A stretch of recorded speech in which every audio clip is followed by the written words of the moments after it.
पैदाइश के वक़्त बच्चों में कौन से आई डिफेक्ट्स हो सकते हैं। अगर माँ को कभी वायरल इन्फेक्शंस हुई हैं जैसे कि रूबेला या टॉक्सोप्लाज्मोसिस, उसकी वजह से भी होने वाले बच्चे में बनावटी तौर पे आई के नुक्स हो सकते हैं। कुछ मेडिसिन के एक्सपोजर के ऊपर भी बच्चे में आई डिफेक्ट हो सकता है। अस्सलाम वालेकुम नाज़रीन, doctor Shamaila Hanif, professor of obstetric and gynaecology, Fatima hospital Lahore. आज हम बात करेंगे कि पैदाइश के वक़्त बच्चों में कौन से आई डिफेक्ट्स हो सकते हैं। इनको हम कंजेनिटल आई डिफेक्ट्स कहते हैं। अमूमन जब 20 हफ्ते का अल्ट्रासाउंड किया जाता है, उसमें कई दफ़ा होने वाले बच्चे में अगर कोई आई डिफेक्ट्स हैं वो पिक हो सकते हैं, पर अगर उस वक़्त अल्ट्रासाउंड में पिक नहीं हुआ तो जब पैदाइश के वक़्त मुआयना किया जाता है उस वक़्त आई डिफेक्ट्स पिक हो जाती हैं। अब इन आई डिफेक्ट्स के मुख्तलिफ रीज़न्स हैं। देखने में आया है कि अगर माँ को कभी वायरल इन्फेक्शंस हुई हैं जैसे कि रूबेला या टॉक्सोप्लाज्मोसिस, उसकी वजह से भी होने वाले बच्चे में बनावटी तौर पे आई के नुक्स हो सकते हैं। कई दफ़ा जेनेटिक और क्रोमोसोमल एब्नॉर्मेलिटीज़ की वजह से ऐसा हो सकता है। कई दफ़ा अगर बच्चे का एक्सपोजर एक्सरेज को हुआ है तब भी ऐसा हो सकता है। अगर माँ अल्कोहल यूज़ करती हैं या इलिसिट ड्रग्स यूज़ करती हैं उस वक़्त भी ऐसा हो सकता है। कुछ मेडिसिन्स के एक्सपोजर के ऊपर भी बच्चे में आई डिफेक्ट हो सकता है। ख़ासतौर पे जो स्पेसिफिक दवाई है वो एक्नी के लिए एक दवाई यूज़ होती है जिसको हम आइसोट्रेटिनोन कहते हैं। अगर ये मदर यूज़ कर रही है और कंसीव कर गई हैं तो उसके एक्सपोजर से भी आई डिफेक्ट्स हो सकते हैं, और बेशतर केसेस में तो कभी कोई रीज़न पता भी नहीं चलता। अब कौन कौन से आई डिफेक्ट्स बच्चे में हो सकते हैं। नंबर 1 ये है कि एक आँख या दोनों आँख सिरे से डेवलप ही नहीं हुई या बहुत ही छोटी डेवलप हुई हैं। ऑब्वियसली जब सिरे से डेवलप नहीं हुई या बहुत छोटी डेवलप हुई हैं तो बच्चे की बिनाई असरअंदाज करती है, बच्चा देख नहीं सकता। इसके लिए कोई स्पेसिफिक ट्रीटमेंट नहीं होती। पैदाइश के बाद अगर किसी की आंख नहीं डेवलप हुई तो उसको प्रोस्थेटिक आईज यूज़ की जाती है, यानी कि आर्टिफिशियल आई सॉकेट में रख दी जाती है। जूँ जूँ बच्चा बड़ा हो रहा होता है, ग्रो कर रहा होता है, फेस का साइज़ भी बड़ा हो रहा होता है, तो वक्तन फ़वक्तन जो प्रोस्थेटिक आई यूज़ की जाती है उसका साइज़ भी चेंज करना पड़ सकता है। कई दफ़ा बच्चे में कंजेनिटल कैटरैक्ट होता है, यानी कि नॉर्मल जब अल्ट्रासाउंड देखा जाता है तो लेंस जो है वो सी थ्रू होता है, पर अगर कभी वो दूधिया नज़र आए तो उसको हम मोतिया कहते हैं, इसको हम कंजेनिटल कैटरैक्ट कहते हैं। और यूजली कई दफ़ा इन्फेक्शंस और जेनेटिक रीज़न से ऐसा हो सकता है। पैदाइश के वक़्त इसकी सर्जरी की जाती है।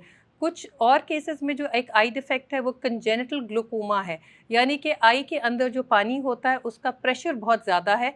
ये भी पैदाइश के वक़्त अगर फ़ौरन ट्रीट ना किया जाए तो होने वाला जो विजन डेवलपमेंट है वो बुरी तरह मुतासर होता है। तो ऐसे केसेस में भी पैदाइश के बाद जो पीडियाट्रिक ऑफ्थेल्मोलॉजिस्ट है वो सर्जरी की तजवीज़ देते हैं और वो उसका प्लान भी करते हैं। कभी कभी कोई बच्चों में प्रॉब्लम होता है जिसको हम साइक्लोपिया कहते हैं। ये बहुत ही रेयर आई डिफेक्ट है जिसमें बच्चे की जो दोनों आंखें हैं वो सेंटर में जुड़ के डेवलप होती हैं और नाक के ऊपर और माथे के ऊपर आंख नज़र आती है। ऐसी कंडीशन के साथ और भी बहुत सारी एबनॉर्मेलिटीज़ होती हैं, खासतौर पे ब्रेन की एबनॉर्मेलिटीज़। इसमें ब्रेन का बेशतर हिस्सा भी नॉर्मल तरह डेवलप नहीं होता। ये भी एक जेनेटिक और क्रोमोसोमल एबनॉर्मेलिटी की वजह से होता है। ऐसे बच्चे जिनको साइक्लोपिया है ये जो नॉर्मल आगे ग्रो और डेवलप नहीं कर सकते।